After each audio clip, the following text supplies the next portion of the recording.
வணக்கம். இது உங்களை சிகராஜன் போலீஸ் அகாடமி கோவில்பட்டி.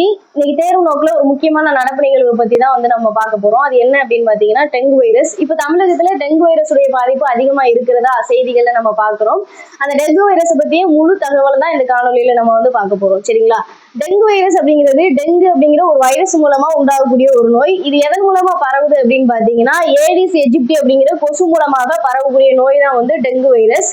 இதனுடைய அறிகுறிகள் என்ன அப்படின்னு பாத்தீங்கன்னா காய்ச்சல், கண்வலி, வாந்தி, தசை மற்றும் மூட்டு வலி டெங்கு வைரஸ் உடைய அறிகுறிகள். இந்த டெங்கு வைரஸ் உடைய இன்னொரு பெயர் என்ன அப்படின்னு பார்த்தோம்னா எலும்பு முறிப்பு காய்ச்சல் அப்படிங்கிறது டெங்கு வைரஸ் உடைய மற்றொரு பெயர். சரிங்களா? இதற்காக பரிந்துரை செய்யப்பட்ட தடுப்பூசி எது அப்படின்னு பாத்தீங்கன்னா QDenga DAX003 அப்படிங்கிறது டெங்கு வைரஸ்க்காக பரிந்துரை செய்யப்பட்ட தடுப்பூசி. சரிங்களா? இன்னைக்கு உங்களுக்கான கொஸ்டின் என்ன அப்படின்னு பார்த்தோம்னா பென்னனாபிலஸ் கொசு மூலமாக பரவக்கூடிய நோய் எது அப்படிங்கிறத கமெண்ட் பண்ணுங்க. இந்த வீடியோ உங்களுக்கு பிடிச்சிருந்ததுன்னா லைக் பண்ணுங்க, ஷேர் பண்ணுங்க, சப்ஸ்கிரைப் பண்ண மறந்துடாதீங்க. நன்றி.